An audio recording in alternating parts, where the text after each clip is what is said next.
Hello everyone and welcome to our next lesson in our Introduction to Databases course.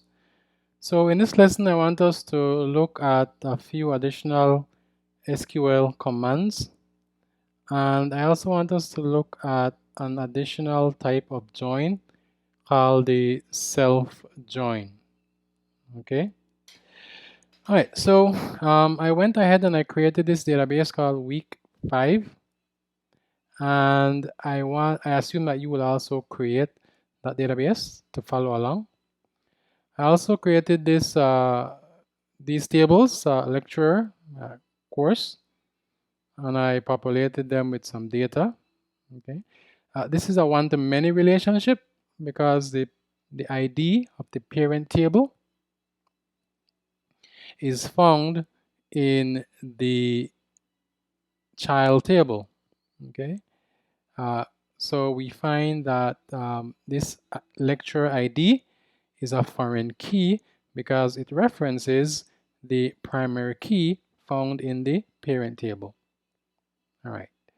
So I went ahead and I populated my table. So I could verify. I could say select all from lecturer.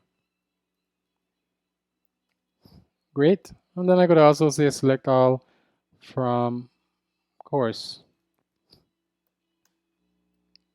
Okay, that's straightforward. So what happens if I wanted to select name only? Okay, so I wanted to find out which courses are being offered. Okay. But I decide, you know what? I just want to see the distinct courses. Don't show me the sections, just show me one of the courses. So clearly you see we have 4 sections of fundamentals of computing. Just show me one. And so to do that, we use the SQL command distinct. And distinct comes before the column that you want only one instance of to be shown. So I don't want to see all the repeats, just show me one of each. Okay. So here we see that we have 6 unique courses, 6 courses that are being offered. But clearly you can see that there are many sections of courses. Okay. What if I wanted to find out how many courses were being offered? Right? That seems easy enough. I could just wrap this with count. Okay. Since distinct name will give me the list of distinct courses, I could just say now, okay, count the number of rows. And I get 6.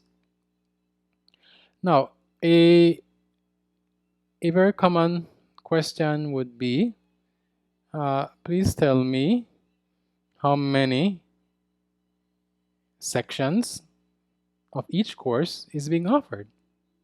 Again, I wouldn't want to be counting, with my finger and saying, oh, this is 1, this is 2, this is 3, this is 4 sections of fundamentals of computing. We have a DBMS that can help us do that. So this brings us to the next SQL command clause that you need to learn about, and it's called the group by clause. So the group by clause simply instructs the DBMS that for each repeating values, put them in a group. So if I say select name from course, and then I say group by, and by the way, one thing you need to keep in mind, you need to know that group by always comes after a where clause. Okay, so for example, if I had a where clause where, let's say, select name from course where name is algorithms.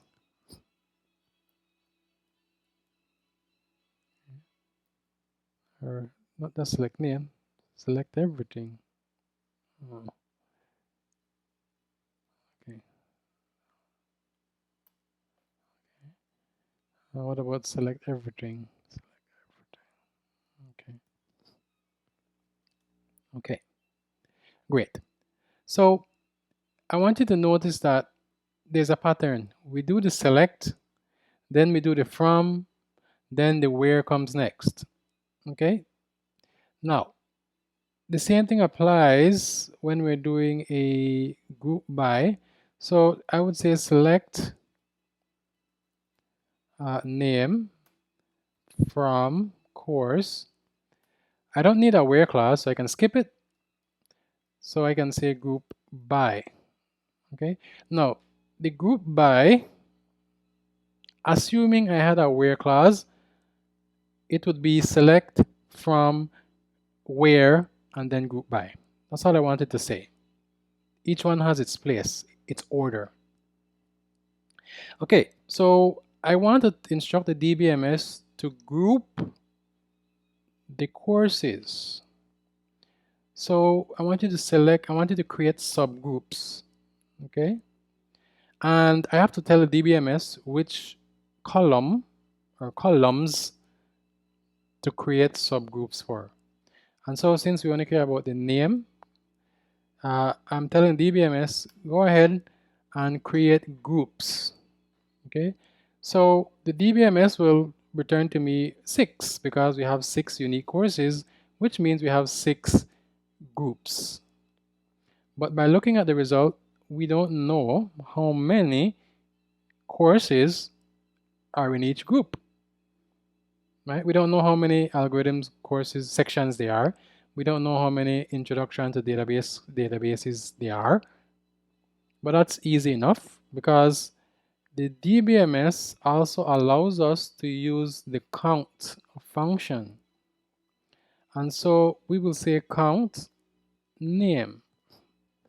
So all I'm saying is DBMS, for each of those groups you created, those 6 groups, I want you to find the count. How many rows are in each of those subgroups? Okay. Now, there's one thing I want you to remember about using the group by clause, because it's a common source of errors, because it's kind of sort of non-trivial, meaning it doesn't really make much sense, but that's just the way it works. If you ever use group by,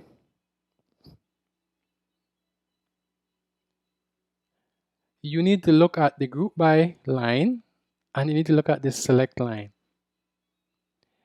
Any column that is in the select, any column or columns that you have in the select statement must be seen in the group by clause. Okay, so for example, if I decide to say, you know what, let's put ID or something, right? Okay, that's a bad example. Since group by, let's see, name, let me change it here. Okay.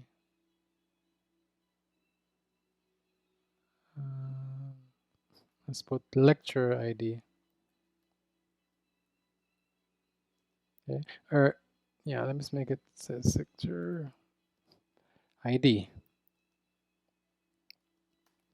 Okay.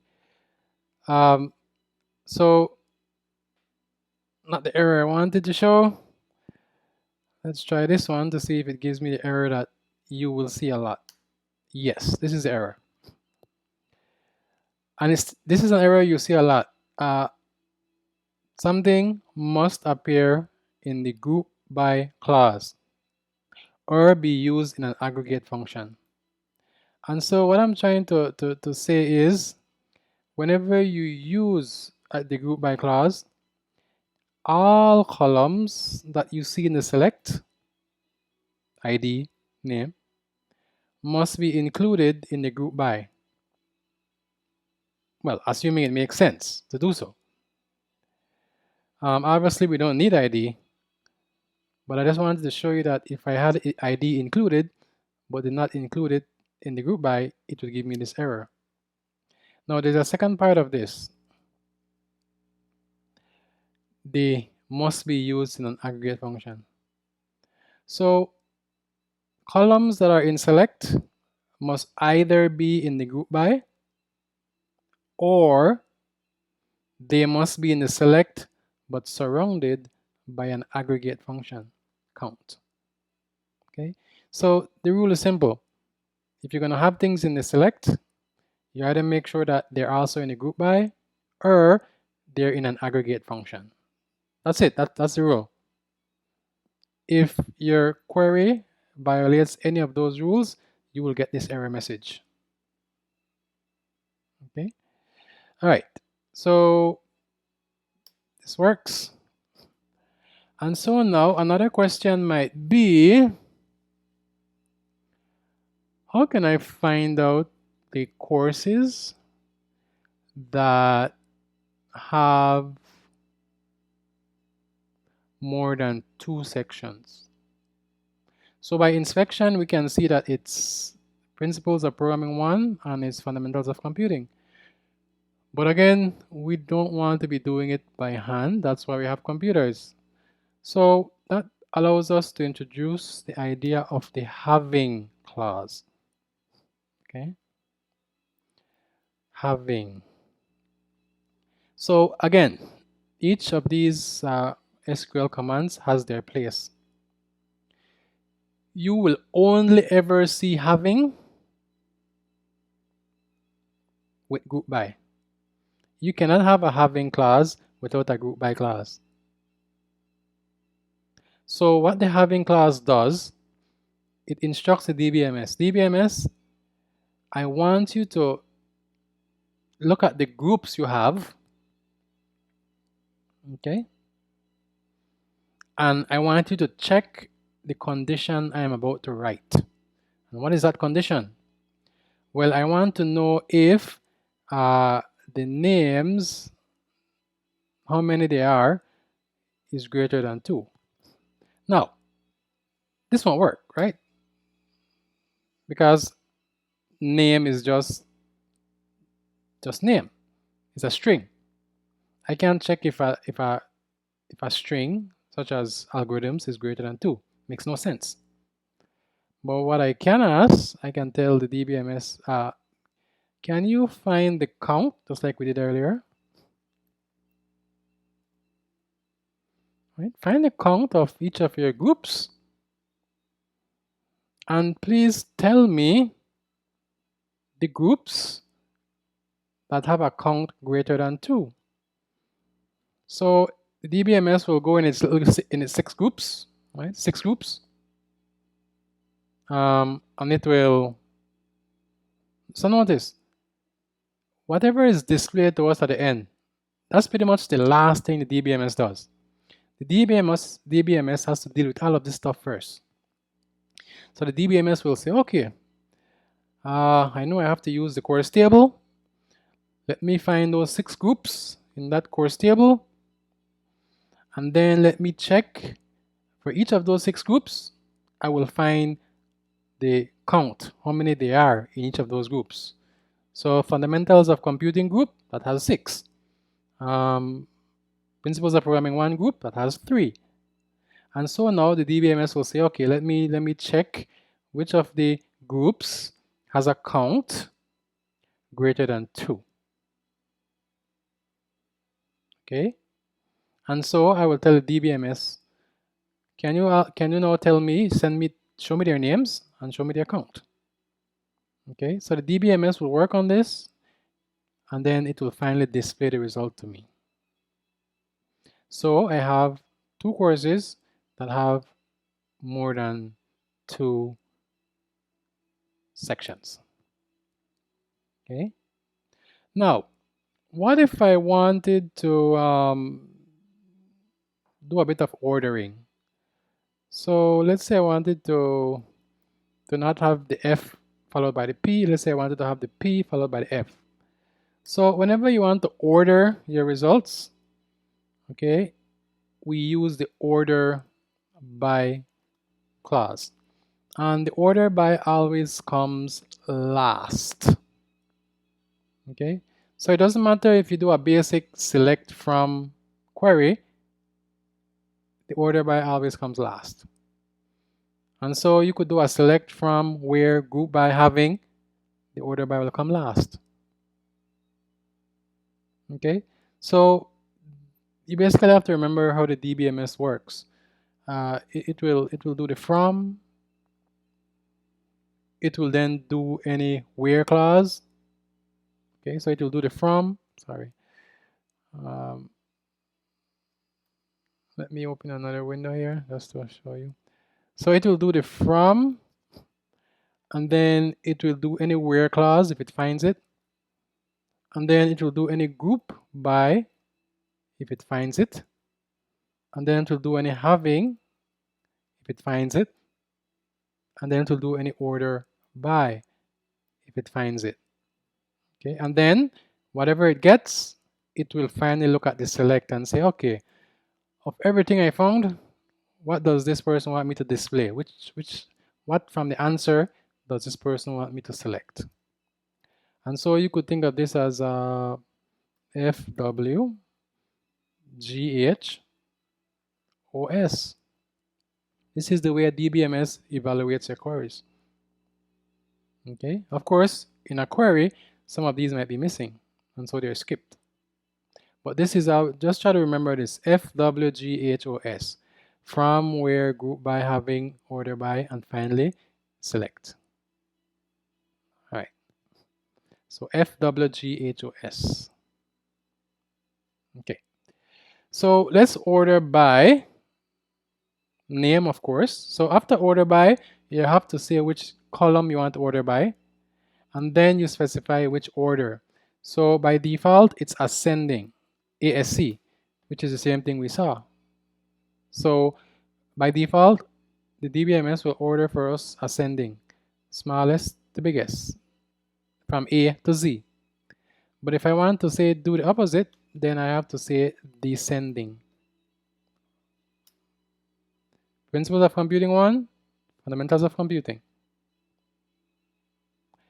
All right, so that is what we talked about, what I wanted to talk about, the other SQL commands that you should become familiar with. And so now I want to switch our attention to the idea of an inner join. Sorry, why am I saying inner join? To the idea of a self join. Okay, a self join. Now, to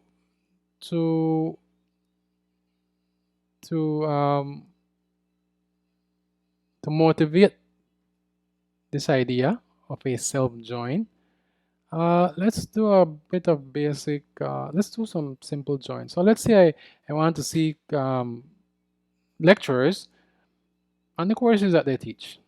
Okay, so I'm gonna say first name.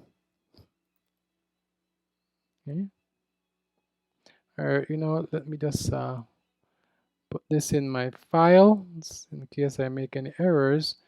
I could just edit it. So let's just see lecturers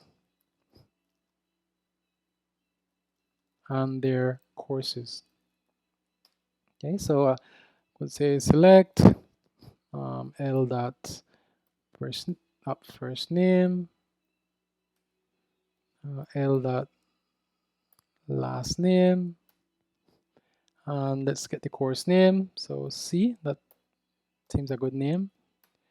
And then of course from lecturer as capital L, inner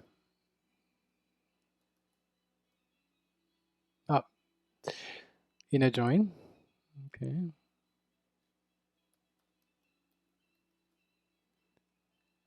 Course as C, Okay, and we're gonna join where the IDs must match. So L.ID must also be found in, must be the same as lecturer ID, right? So nothing new here. It's just a basic join. And let's order by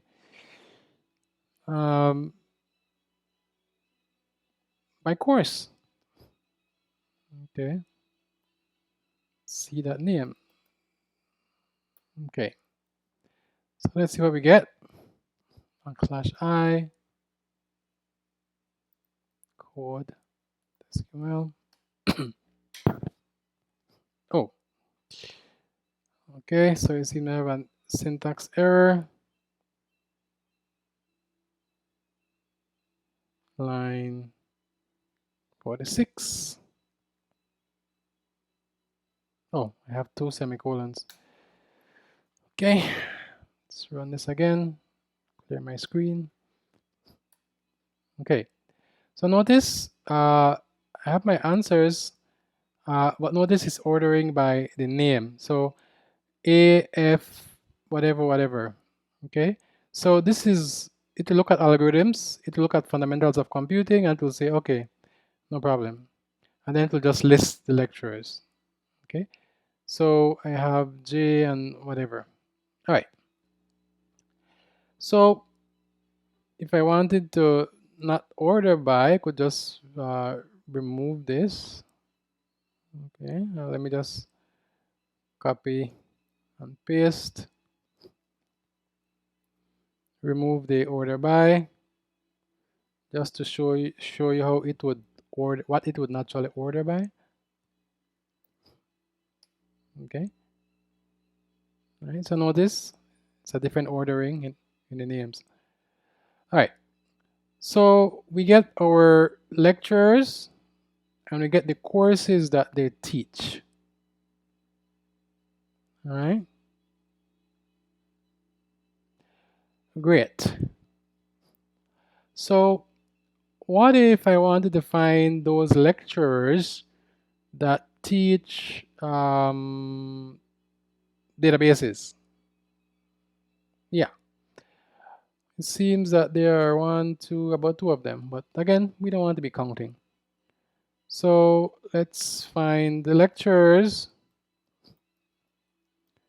that teach intro to databases. Okay, so that shouldn't be so difficult. So I'm just going to copy and paste because we know that it has to be a join. And we have one further thing to say. Select from inner whatever. Okay. And so how do I specify the idea of show me only where the course being taught is Introduction to Databases, where see that name is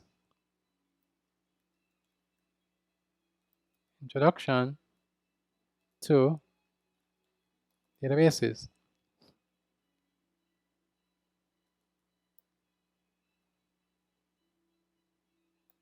Okay, so let's clear our screen. Let's run this.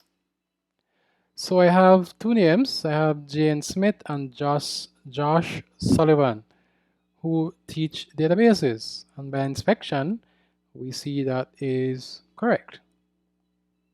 Now, that seems straightforward. Let's now up the ante and let's ask a very interesting question. I want to find out those lecturers who teach fundamentals of computing and who also teach Introduction to Databases. Seems straightforward. Let's see. Okay, so let me copy. Let me paste. Lectures that teach Introduction to Databases and Fundamentals of Computing. Okay. So I'm gonna say I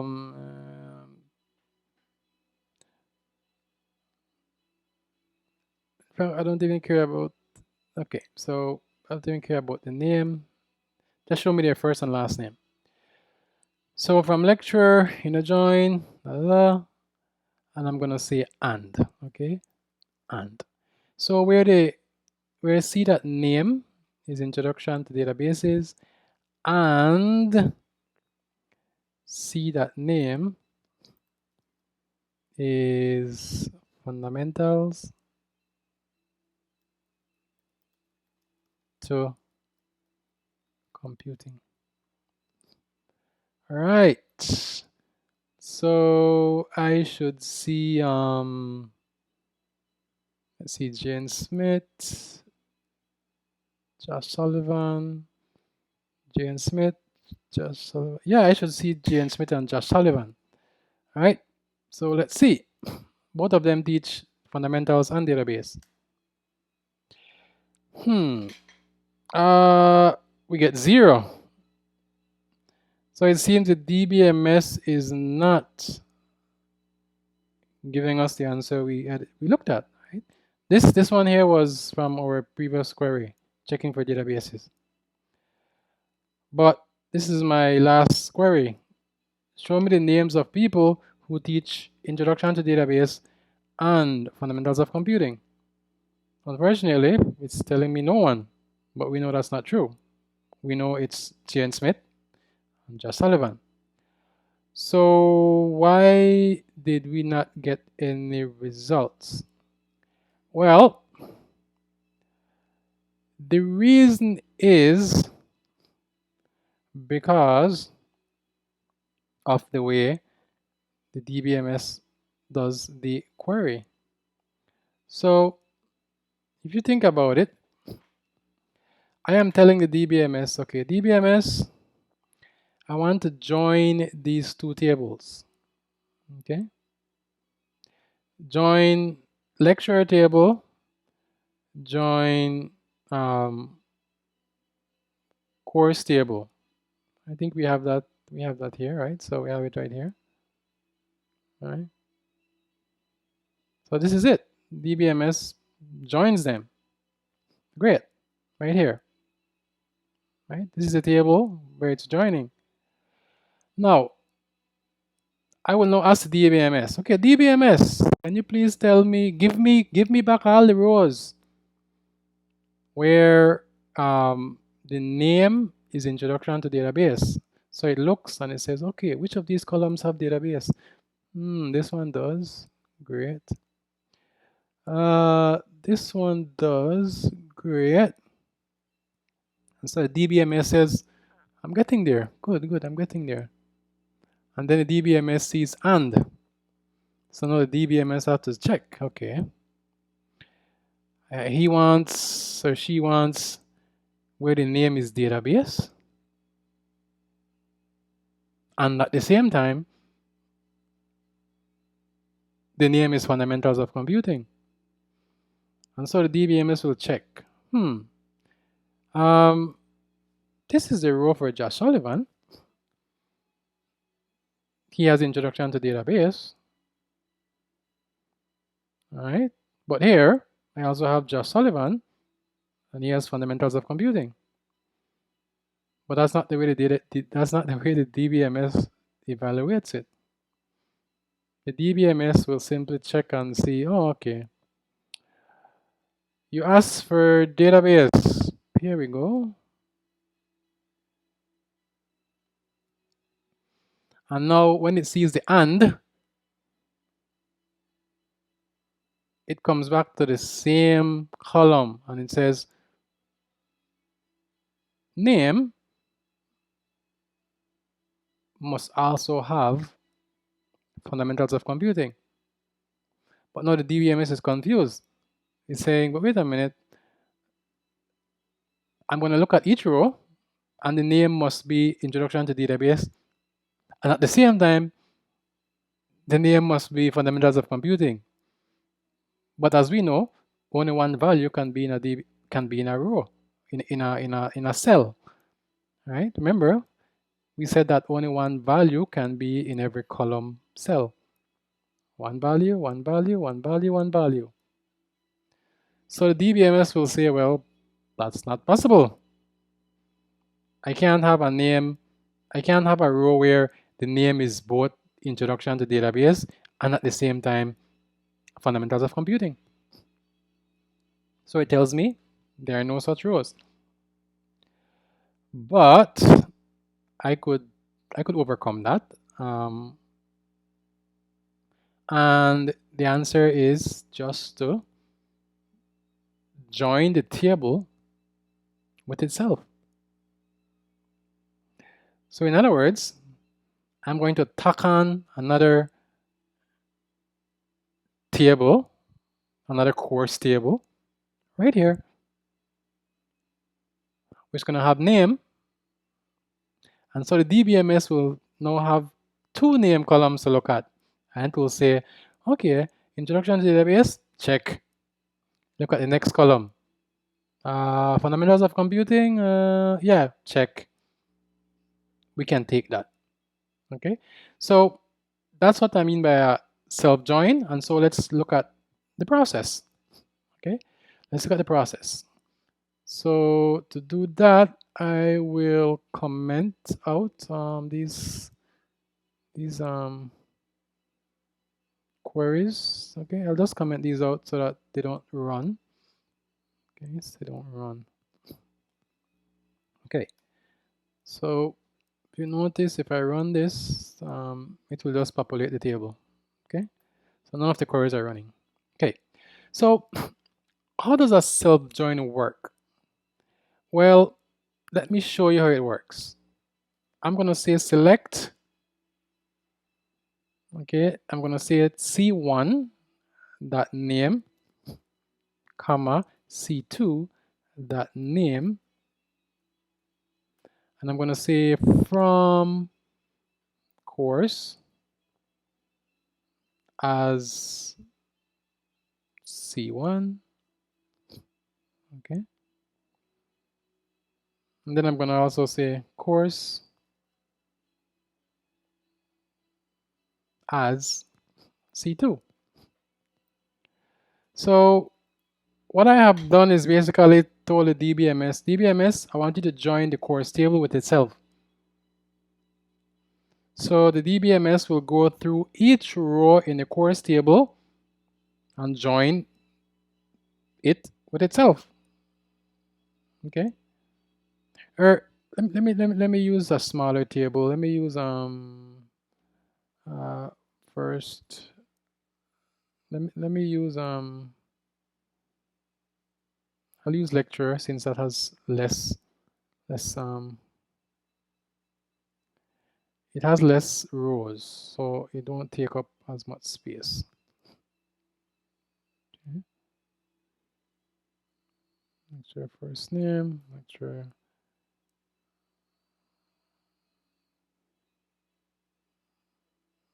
two, that first name. Okay, from lecture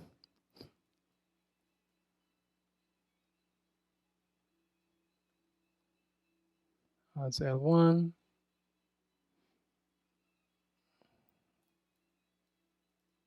So I'm joining the lecture table with itself. What does that do? Let's see. Okay.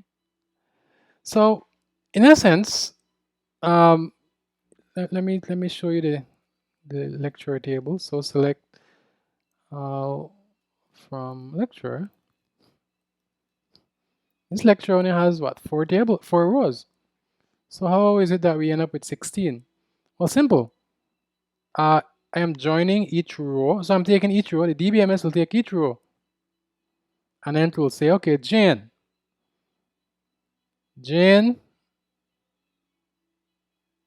matches up with Jane. And then Jane matches up with Jill. And then Jane matches up with Josh. And then Jane matches up with Joseph. That's already 4 rows. And then to look at Jill. Jill can match with Jane. Jill can match with itself.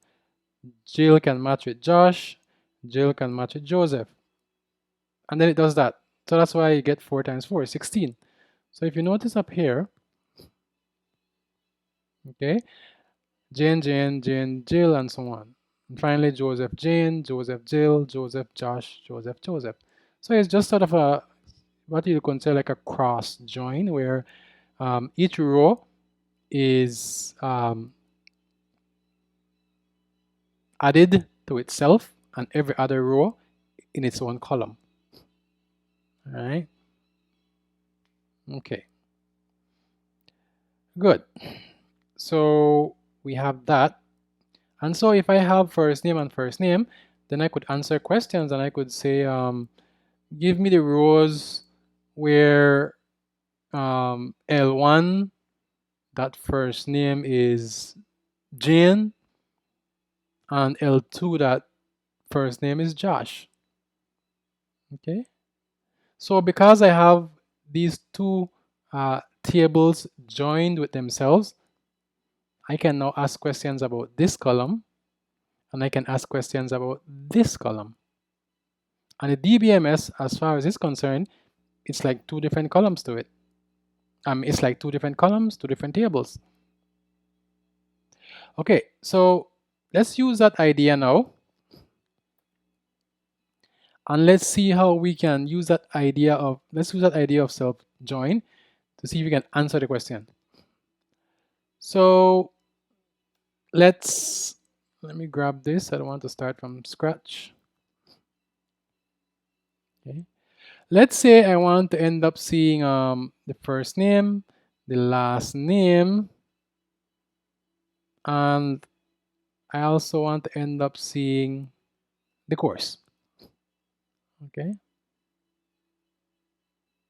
Let's say C1. Whereas, yeah, C1 or C2, doesn't matter. Yeah. Or we could leave it at the end. Let's leave that. Let's leave that. So I want to see the first name and the last name. However, I want the lecturer L, of course. And then, of course, I'm going to do an inner join. But I will not call this C. I will call this C1. So I'm going to join lecturer to course. And then I'm going to join course to itself. So I'm joining 3 tables. Okay, so let's do a 3-table join. We haven't done that before. So we're going to say from lecturer L, inner join course as C1. And of course, you're going to say on C1, that lecturer ID. Great. So now I have the 2 tables joined, lecturer, course. Now I want to join those 2 tables into course again, or on course again. So lecturer has been joined at course. Now I want to take those and join them with course again. And the reason we're doing that is because we will now have 2 course tables, which means we can compare the course names. And so now I will say inner join. Okay, course again. But for this to work, I have to give course a new name, C2. So as far as the database is concerned, C1 and C2 are 2 different tables. And I want to make sure that we join on, again, L.id is the same as C2, that lecture ID. Okay. Okay. So effectively, I'm telling the DBMS, okay, join these 3 tables. Okay, and because whenever you have a self-join, you are joining each row of the table with every other row. with every row of the other table. And so you'll find out that we will have a lot of rows, and then the DBMS will simply select those that have database and fundamentals of computing. All right, so let's run this.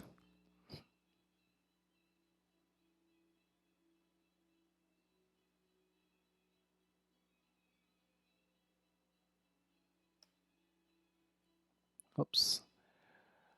All right, so this should not be that. It should be where C1 and C2. Okay, let's go ahead and run our query. There's one correction I made. I was noticing that I was saying fundamentals to computing when it's actually fundamentals of computing. Okay, so just to verify that we're on the right track, I will go ahead and let me uncomment the last one I was looking at. So fundamentals of computing. Okay, and so I said that this one wouldn't work, but this one should work. So let's have a look. Okay, so the first query returns 0 rows, but the second one gives us the right answer. So let me comment that back out. Okay, so again, the reason why this works, we are joining course 1 to itself. So it's a self-join in a sense, where we want to make the DBMS have the 2 name columns. Because if we just use 1 name column, the DBMS will say there is no column where there is a value, there is a cell where it has both introduction to database and fundamentals of computing. So to go around this, we simply create another courses table. So now the DBMS has 2 courses table, which means it has 2 columns named name. And so it can go across and it can say, okay, I will check lecturer, good. Let me check the first column. Let me check the first course table. Do I find introduction to database? Yes. Okay, let me check the next course table. Does it have a name called fundamentals of computing? Yes. And so it will return that row as an answer. Okay, and so to be complete, we can simply say C1 that name comma C2 that name. Okay, and so if we look at this, we will see that we get first name, last name.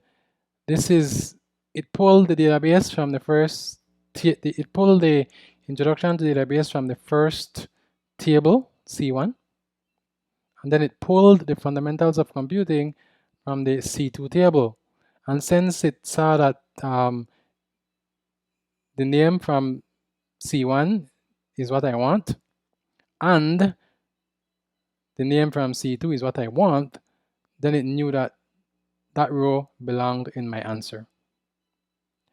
Okay, so that is the idea of an inner join, a self-join. We simply join the table with itself.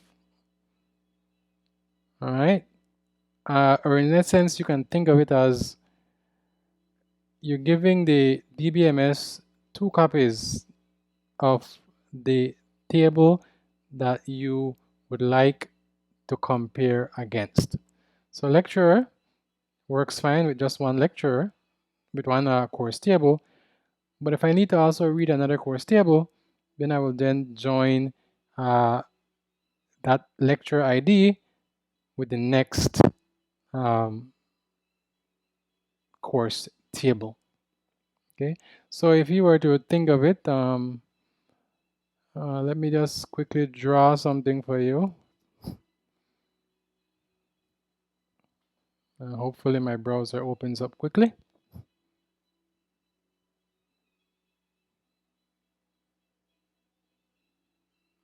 Okay, so let me sketch pad.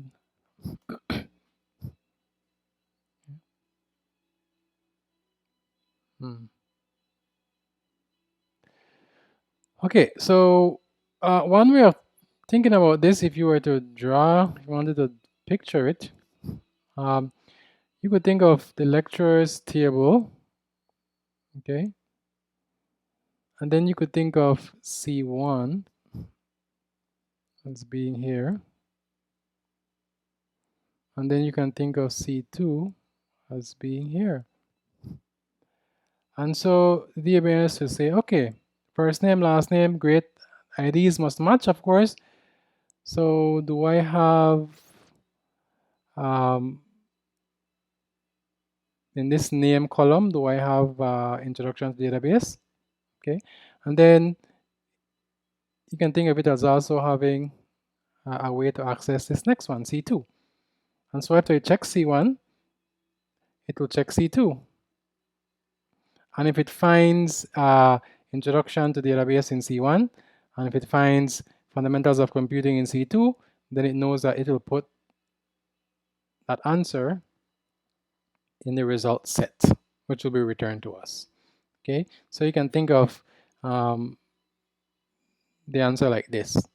And for example, and you can even extend it further. What if I ask for lecturers who teach introduction to databases, fundamentals of computing, and programming 1? And so again, you will need another table. Okay, C3. And so the DBMS will check fundamentals of computing in this one. Okay, do I find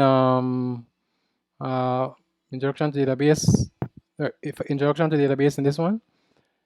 Do I find a matching row that has fundamentals of computing? Do I have a matching row that has programming 1? And so if it can find one ID for a lecturer that has a row for database, and has a row for fundamentals of computing, and has a row for programming 1, then it knows that that lecturer teaches all 3 courses. So this is just another way you might think of doing a join. But in reality, the DBMS is taking C1, sticking it on to C2, and sticking it on to C3, which of course will be joined with L. Okay, and then to read across. Read across, read across. Okay. All right, so I will leave it here for the self-join. Again, this is just a pattern you have to recognize. And so whenever you need to answer a question where the answer is in the CM table, but the only way to get to the answer is if you had 2 of the tables or multiple of the same table, then that's where we do the self-join. You'll get practice in your quiz so that you become comfortable with this. Great, so that brings us to the end of this lesson. We learned about a few other SQL commands, and we learned about the self-join.